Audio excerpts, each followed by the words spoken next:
Pi, pi, pi, pi, Manuel.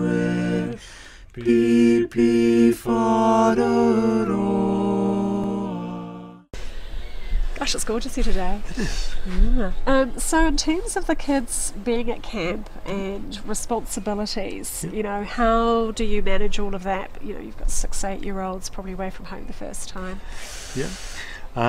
So with our 3 different age group programs, we actually treat them very differently because they need to be.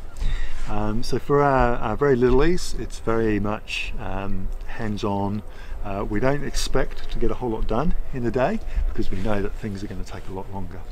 The middle-aged group, we believe with that age, they like a lot more structure to their day. They like to know what's happening, when it's going to happen. So they have a lot more structure. And then our older age group, it's again more fluid. Hopefully they can have more. They can take more responsibility for themselves. They can get themselves ready for activities by themselves a lot quicker, and therefore we can sort of do more things, and it can be a little bit more of an organic experience. But yeah, while kids are here, regardless of their age, they need to be able to look after themselves. So get up in the morning and put on their clothes and do up their shoelaces. They need to make sure hopefully that some of those clothes are clean. Brushing their teeth. Yes, we're going to go and tell them it's time to brush your teeth, but still need to go and actually toothpaste and put it in their mouth. So there's definitely that day-to-day managing self that campers need to be able to do, and some really struggle with it. Some it's the first time they've ever had to do some of those things for themselves. It's quite common, particularly for the younger age groups, but you still see it with some of the older ones as well. Oh, I can't find my togs. As they're getting ready for an activity, and it's like, well, go in and you open up their bag and there are their togs, which their mum has nice and neatly packed for them into their bag, which they didn't know where they were because they weren't involved. So camp is definitely an opportunity for kids to take that responsibility for themselves. But it's also, because of the activities that we do, a really good opportunity for campers to accept and be responsible for others. All of the activities that we offer, kids are working together in some way. Some it's quite an individual pursuit, say for archery or something like that. Campers shooting by themselves, but we expect somebody else to be there working with them to help them out. And then things like climbing, you've got a person climbing, but someone needs to be on the other end of the rope, so campers have got to have not only the responsibility for themselves, but all of a sudden they're being given responsibility for somebody else on the end of their climbing rope. Got the other person's safety in their hands, for want of a phrase. Yeah. And tell us about this great outdoors. I mean, this amazing classroom that is the great outdoors. Yeah. How does that work with them?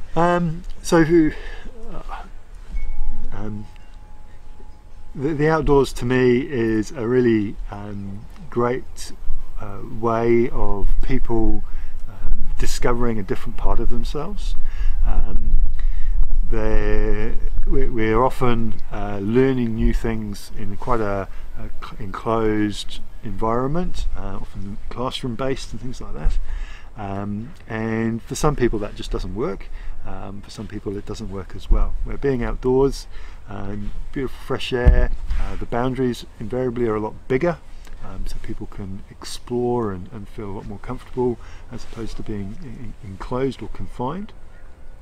And the other thing I think about, one of the big advantages of the outdoors is it's the classroom, I think, has got this sort of probably a misnomer that I have to do all of this work by myself, and if I look and copy somebody else, then that's cheating, and I'm not allowed to cheat. Where the outdoors is not. It's you copy others, watch others, and if somebody's succeeding or doing better at kayaking than you are, then watch them. No one's going to be standing there going, no, don't look at them, you can't copy them. So yeah, it's a really good way of people learning in different ways. So, and as we know, lots of people learn in very, very different ways. So yeah, that to me is really a great value of it. I think also we have a philosophy of with our activities around challenge by choice. So campers choose how far they want to go with any particular activity. We're not going to force them to get to the top of the climbing wall. We're going to push them to push their boundaries, but there's no force happening to make them go anywhere or do anything they don't want to. And I think that gives a really positive environment as well, where they can feel comfortable about what they're trying to achieve. And people achieving and setting and then achieving their own personal mini goals. As I mentioned earlier about climbing, so often you go, I'll see if I can go that far.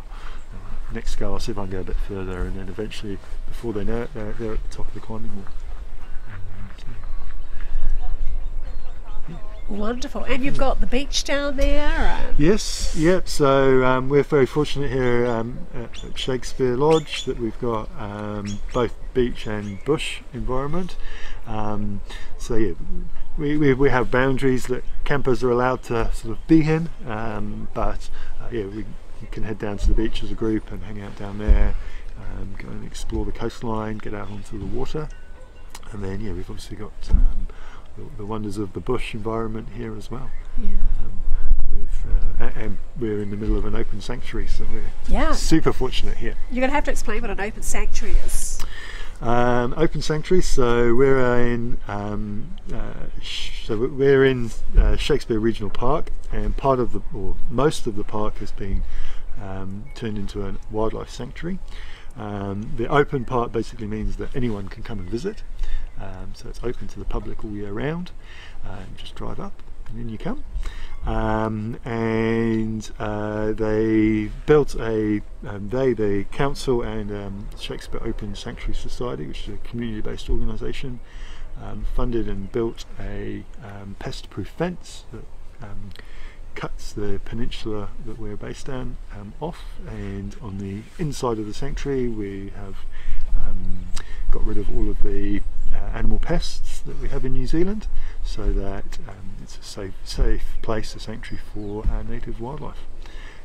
So we've got lots of tui, lots of caribou here, which they can find their own way quite happily. And then in the last few years they've actually been starting some reintroductions.